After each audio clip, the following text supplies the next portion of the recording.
Hello everybody, welcome back to the channel. तो हमारे 10th के बायो वाले पोर्शन का आज है दूसरा वीडियो। तो पिछली बार हमने बात करी थी लाइव प्रोसेस के बारे में। लाइव प्रोसेस में हमने जाना था कि कुछ लाइव प्रोसेस होती है और उनको थोड़ा सा हमने जानने की कोशिश करी थी। पहला लाइव प्रोसेस क्या होता है, मैंने आप लोगों को बताया था कि पहला लाइव प्रोसेस होता है न्यूट्रिशन। तो थोड़ा जानने की कोशिश करते हैं आखिरकार ये न्यूट्रिशन होता क्या है। न्यूट्रिशन एक तरह की प्रोसेस होती है जिसमें हम फूड का इंटेक करते हैं और उस फूड को एब्जॉर्ब करके न्यूट्रिएंट्स से हम क्या करते हैं, हमारी डेली लाइफ में जो एक्टिविटीज़ होती है उनको परफॉर्म करते हैं। जैसे कि बॉडी को एनर्जी की रिक्वायरमेंट रहती है, उन्हीं न्यूट्रिएंट से क्या होता है, हमारी बॉडी को एनर्जी मिलती है। उन्हीं न्यूट्रिएंट से क्या होता है, हमारी जो सेल्स है, हमारी टिश्यू है, उनको डेवलपमेंट के लिए एनर्जी मिलती है। अभी हम लोगों ने न्यूट्रिशन को जाना, तो न्यूट्रिशन का ही कंपोनेंट होता है, क्या होता है, nutrient.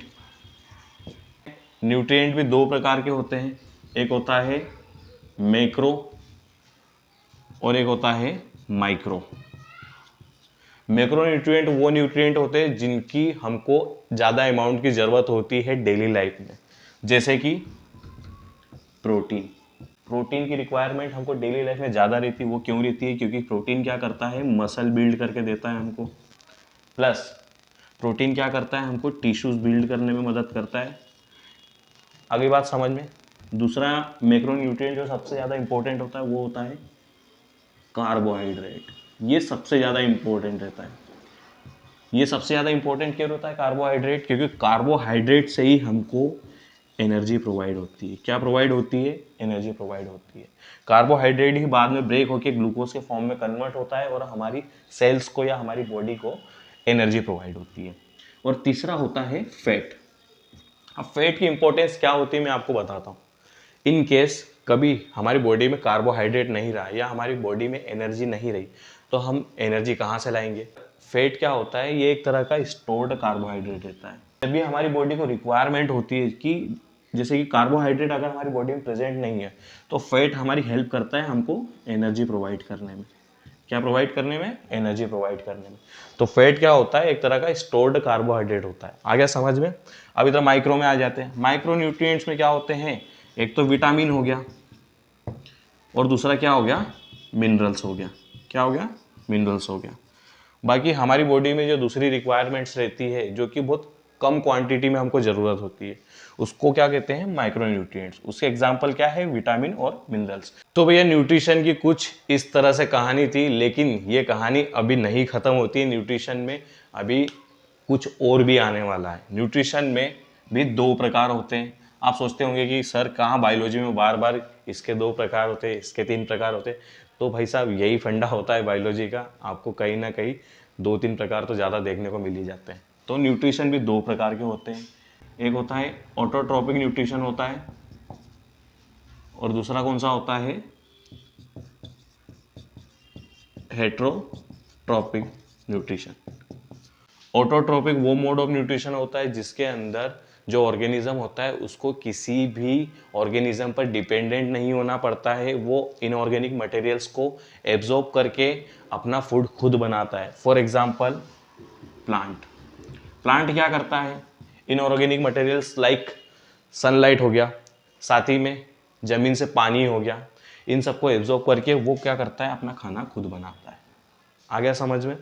Heterotrophic mode of nutrition में क्या होता है, ऐसे ऑर्गेनिज्म जो अपने न्यूट्रिशन की रिक्वायरमेंट के लिए किसी और पर डिपेंडेंट होते हैं, उनको क्या कहा जाता है, हेट्रोट्रॉपिक ऑर्गेनिज्म कहा जाता है। या फिर इस तरह के न्यूट्रिशन को क्या कहा जाता है, heterotrophic mode of nutrition.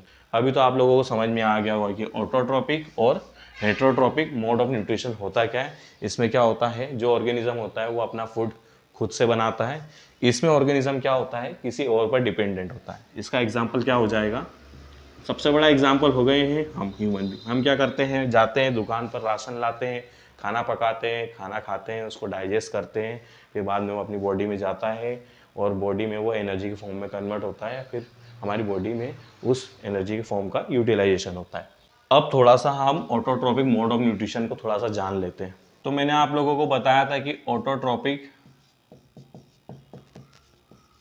Mode of nutrition क्या होता है या ऑटोट्रॉप्स क्या होता है। ऑटोट्रॉप्स ऐसे ऑर्गेनिजम्स जो अपना खाना खुद बनाते हैं, वो ऑटोट्रॉप्स खिलाते हैं। तो इसमें भी भैया दो प्रकार होते हैं, ये याद रख लेना, है ना। इसमें एक होता है फोटो सिंथेटिक और chemo synthetic organism. Photosynthetic organism like plant. Plant क्या करते हैं, देखो यहां पे क्या हुआ है, फोटो वर्ड आया है। फोटो वर्ड अगर कहीं पर भी आ जाए तो समझ जाना कहीं ना कहीं सोलर एनर्जी का यूज हो रहा है, मतलब डायरेक्ट अपना कनेक्शन किससे है, सूरज दादा से। आ गई बात समझ में। तो प्लांट क्या होते हैं, फोटोसिंथेटिक ऑर्गेनिज्म होते हैं।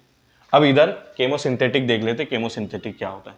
केमो वर्ड यहाँ पर आ गया है तो कहीं ना कहीं केमिकल की बात हो रही होगी। तो यहाँ पर ऑर्गेनिज्म करता क्या है, केमिकल्स को एब्जॉर्ब करता है और उन्हीं केमिकल से बाद में अपने फूड की रिक्वायरमेंट को कंप्लीट करता है। तो यहाँ पर एग्जांपल हो जाएगा सल्फर बैक्टीरिया। अब कुछ बैक्टीरिया क्या होते हैं, ये सल्फर के कुछ कंपोनेंट को एब्जॉर्ब करते हैं और अपने फूड की रिक्वायरमेंट को पूरा करते हैं। मतलब ऑटोट्रॉपिक मोड ऑफ न्यूट्रिशन में क्या होगा, जो ऑर्गेनिज्म रहता है वो क्या करता है, इनऑर्गेनिक मटेरियल्स को एब्जॉर्ब करता है और उनको ऑर्गेनिक फॉर्म में कन्वर्ट करके अपने फूड की रिक्वायरमेंट को पूरा करता है। इधर भी देखो सनलाइट और पानी का यूज हो रहा है, ये क्या है, एक तरह के इनऑर्गेनिक मटेरियल्स है। आगे समझ में। अब यहाँ पर भी ये जो बैक्टीरिया है ये क्या कर रहा है, सल्फर के कंपोनेंट का यूज कर रहा है। बहुत सारे नाइट्रोजन फिक्सिंग बैक्टीरिया भी आते हैं, उनको भी केमोसिंथेटिक में अपन काउंट कर सकते हैं, जिसको नाइट्रीफाइंग बैक्टीरिया भी कहते हैं या नाइट्रोजन फिक्सिंग बैक्टीरिया भी बोलते हैं, बैक्टीरिया।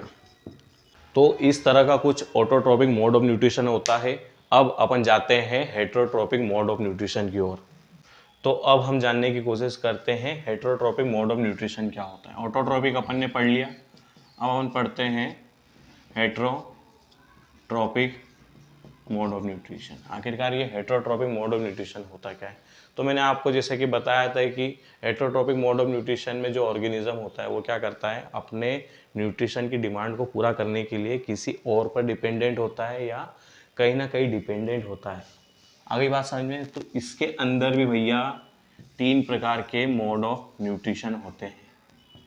पहला होता है होलोजोइक, दूसरा होता है सेप्रोफाइटिक, तीसरा होता है पैरासाइटिक।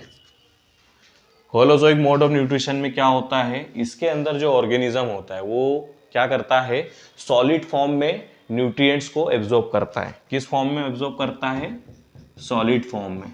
किस फॉर्म में, सॉलिड फॉर्म में। और सॉलिड फॉर्म में कौन न्यूट्रिएंट्स को एब्जॉर्ब करता है या सॉलिड फॉर्म में कौन न्यूट्रिशन लेता है, ऑब्वियस ह्यूमन हो गए, हम खाना खाते हैं ना भैया। एनिमल्स हो गए बहुत सारे, ये भी खाना खाते हैं, है ना, खाते हैं ना, फल फ्रूट वगैरह, या किसी दूसरे एनिमल को खाते हैं। सेप्रोफाइटिक मोड ऑफ न्यूट्रिशन में क्या होता है, इसमें आपने देखा होगा बहुत सारे ऑर्गेनिज्म जब मर जाते हैं डेड और डिके पड़े रहते हैं, है ना, सड़े गले पड़े रहते हैं। आपने देखा होगा वो एक टाइम बाद सड़ गल के गायब हो जाते हैं। तो बहुत सारे माइक्रो ऑर्गेनिज्म क्या करते हैं, उनको एज ए न्यूट्रिशन एब्जॉर्ब कर लेते हैं या उनको खाकर नष्ट कर देते हैं। तो उस टाइप के मोड ऑफ न्यूट्रिशन को क्या कहा जाता है, saprophytic mode of nutrition. Example आते हैं बहुत सारे, फंजाई आते हैं। अब जानने की कोशिश करते हैं कि पैरासाइटिक मोड ऑफ न्यूट्रिशन होता क्या है। पैरासाइटिक मोड ऑफ न्यूट्रिशन में जो ऑर्गेनिज्म होता है वो एक होस्ट की बॉडी पर या होस्ट से डिपेंडेंट होता है और वहीं से अपने न्यूट्रिशन की डिमांड को पूरा करता है। क्या होता है, इसमें एक होस्ट होता है, उसी से अपने न्यूट्रिशन की डिमांड एक ऑर्गेनिज्म पूरी करता है। फॉर एग्जांपल लीस, या फिर इसको साधारण भाषा में जू भी कहा जाता है। अपने सर पर बचपन में किसी न किसी को जू हुई होगी, तो वो जू एक तरह का पैरासाइट ही होती है। आप लोगों ने देखा होगा जू क्या करती है, अपनी बॉडी से थोड़ा सा ब्लड निकालती है और उसको एज ए न्यूट्रिशन एब्जॉर्ब करती है। आगे समझ में। और एक और एग्जांपल होता है टेप वॉर्म। तो इस तरह से न्यूट्रिशन होता है। दो मोड ऑफ न्यूट्रिशन होते हैं, ऑटोट्रॉपिक और दूसरा होता है हेटरोट्रॉपिक। तो अभी हम लोगों ने न्यूट्रिशन को जान लिया। नेक्स्ट वीडियो में थोड़ा सा और आगे का जानने की कोशिश करेंगे, जैसे कि फोटोसिंथेसिस आखिरकार होता क्या है, कैसे क्या प्लांट्स अपना फूड खुद बनाते हैं, और जो सिंपल माइक्रो ऑर्गेनिज्म होते हैं वो कैसे अपने न्यूट्रिशन को फुलफिल करते हैं। तो इसी के साथ मिलते हैं अगले वीडियो में। तब तक के लिए bye bye, take care and see you at another video.